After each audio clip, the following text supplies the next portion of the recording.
끊임없이 더 좋은 대안을 찾기 위해 탐색하면서 삶에서 긴장감과 불안을 느끼고 있다면 무한 탐색 모드에서 벗어나 인생의 진정한 의미를 찾고 기쁨을 얻고 싶다면 끝까지 들어보세요. 요즘 우리는 무한 탐색 모드에 빠져 있습니다. 수많은 선택지에서 무엇을 고를지 고민만 하다가 시간을 허비하고 있습니다. 넷플릭스에서 영화 한 편도 고르기 힘들어서 스크롤만 내리다가 잠이 듭니다. 온라인 쇼핑몰에서 무엇을 구매할지 고민만 하다가 한두 시간이 금방 흘러갑니다. 적성에 맞지 않는 일에 얽매일까봐 두려워 직업을 선택조차 못합니다. 한 사람과의 관계에 전념하지 못하고 끝없이 연인들을 물색합니다. 자유로운 선택권을 열어둔다는 명분으로 끊임없이 탐색하며 인생을 흘려보냅니다. 이러한 문화는 자유의 해방감을 느끼기보다는 긴장감과 불안을 일으킵니다. 더 나은 대안이 있지 않을까 하는 불안함에 기존의 선택에 집중하지 못하고 계속 방황하게 되는 것입니다.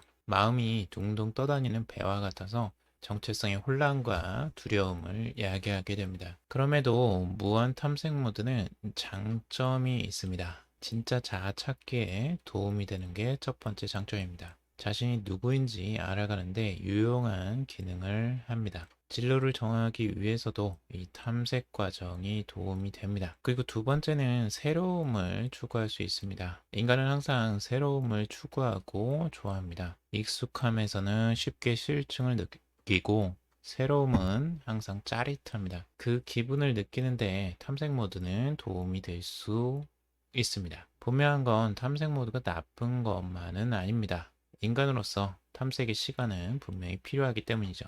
하지만 무한히 탐색만으로 인생을 보낸다면 허무함에 빠져버릴 수도 있습니다. 어떤 곳에도 정착하지 못하고 무한 맛보기만 하다가 삶을 마감할 수도 있습니다. 탐색을 했으면 정착도 해야 합니다. 우리가 진짜 애정을 느끼는 대상은 누구인가요?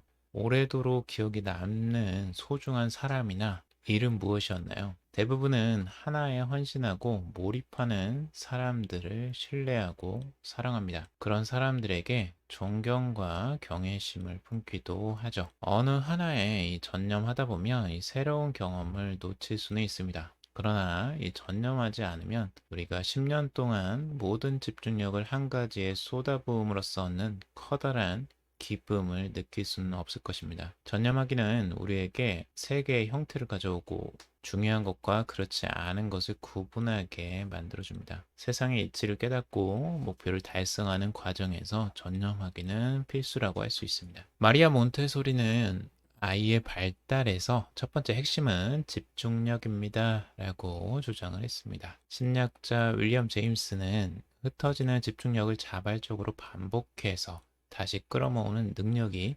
판단력과 품성과 의지의 근원이라고도 말을 했습니다. 이 전념하기의 영웅들, 꾸준하게 시간과 노력을 쌓아서 이 극적인 사건 그 자체가 되기도 합니다. 그들의 앞을 막는 용은 일상이 주는 지루함, 그리고 다른 방도 기웃거리고 싶은 유혹, 그리고 내가 잘하고 있는지 확신하지 못하는 불안입니다. 영웅들의 일은 헐리우드 영화처럼 용을 해치우는 스펙타클한 이벤트가 아닙니다. 매일 꾸준히 정원을 가꾸는 일에 더 가깝습니다. 변화는 왜 꾸준함이 필요할까요?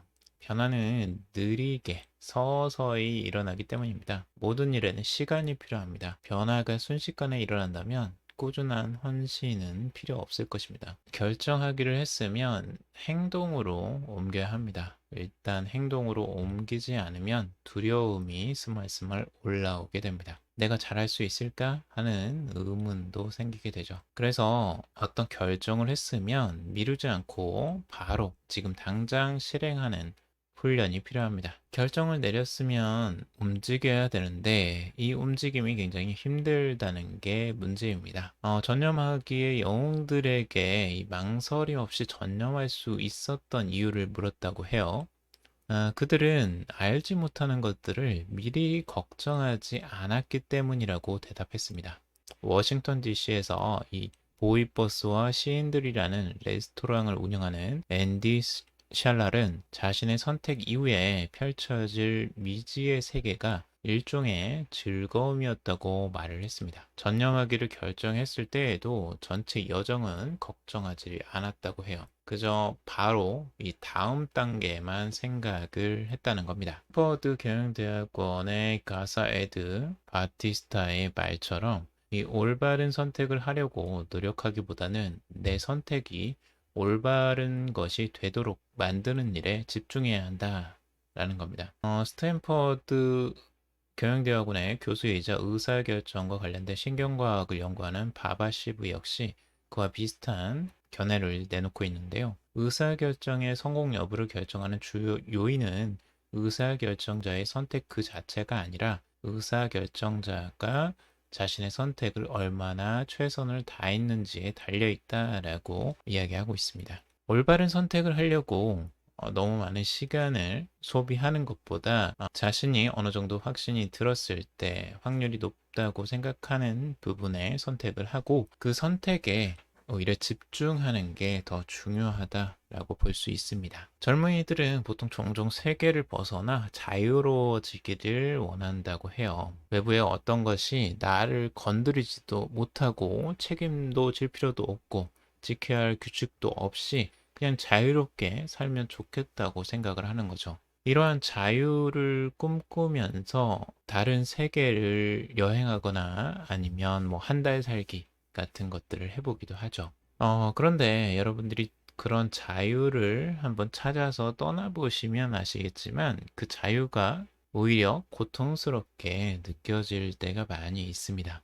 아무것도 하지 않아도 되기 때문에 무엇을 해야 될지를 모르는 거죠.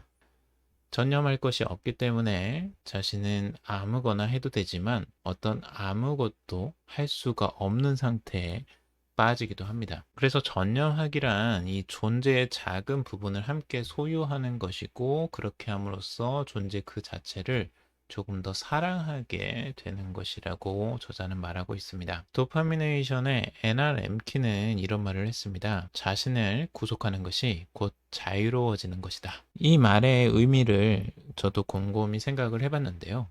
내가 자유로워지는 거, 결국엔 나를 모든 것들을 풀어주는 행위입니다. 자신을 풀어줬을 때 여러분들은 어떻게 행동하셨나요? 보통 우리가 집에 있을 때를 생각해 보시면 되는데, 집에 있을 때는 항상 편안하죠. 아무것도 할 필요도 없고 자유롭습니다. 그럴 때 우리는 그냥 넷플릭스를 보거나 유튜브를 보면서 시간을 보내게 되죠. 너무 자유로우니까 어떤 것도 무엇을 해야 될지도 잘 모르겠고 수동적으로 어떤 컨텐츠만을 소비하게 됩니다. 그런데 자신을 구속했을 때가 어떤지를 한번 생각해 보시면 다를 것입니다. 내가 이 시간에 무조건 무엇을 해야 된다라는 약속이 잡혀 있거나 어떤 독서 모임이 있다거나 어떤 수업에 참여해야 된다거나 아니면 어떤 일을 해야 되는 시간이 정확하게 정해져 있다라고 했을 때 여러분들은 그 일에 전념을 하고 몰두하는 경험들을 해보셨을 겁니다. 특정 책임감이 주어졌을 때 자신은 오히려 그 안에서 자유로움을 느낍니다. 그게 진짜 자유인 것이죠. 우리가 아무것도 안 해도 되는, 책임을 지지 않아도 되는 그 자유가 진짜 자유가 아니고 우리가 무언가를 책임지고 규칙에 맞게 무언가를 했을 때 진짜 자유를 느끼게 된다는 것입니다. 깊이 파고드는 것이 그렇게 좋은 것이라면 어째서 우리는 항상 그렇게 하지 않는 것일까요? 답은 간단하죠. 힘들기 때문입니다. 기표와 결과는 비례해서 나타나지 않을 때가 더 많죠. 대부분은 갑자기 기하급수적으로 결과들이 나타납니다. 한동안은 결과가 나타나지 않고 계속 잠재되어 있습니다. 우리가 씨앗을 뿌리면 그 결실이 바로 올라오지 않는 것과 마찬가지죠. 하지만 씨앗이 밖으로 줄기가 나오기 시작하면서부터 기하급수적으로 성장을 하게 됩니다. 그 변곡점에 도달하려면 오랫동안 힘들게 노력해야 하고 기다려야만 하는 거죠. 그래서 예술가들도 이런 부분들이 있다고 하는데요. 예술가들이 처음에 이 작품 활동을 시작하면 이 감각과 현실의 괴리를 이겨내야 한다고 합니다. 예술가가 되겠다고 결심한 이유 중에 하나는 결국엔 예술적인 감각을 갖췄기 때문이죠. 근데 실제로 작품을 만들려고 하면 이게 생각처럼 안 된다는 거죠. 처음에는 정말 불편한 감정을 느끼면서 그 작품 활동을 하게 된다는 거죠. 내가 표현하고 싶은 건 저 높은 곳에 있는데 그게 생각처럼 처음에는 발휘가 되지 않는다는 겁니다. 현실과 이상의 차이가, 괴리가 발생하는 거죠.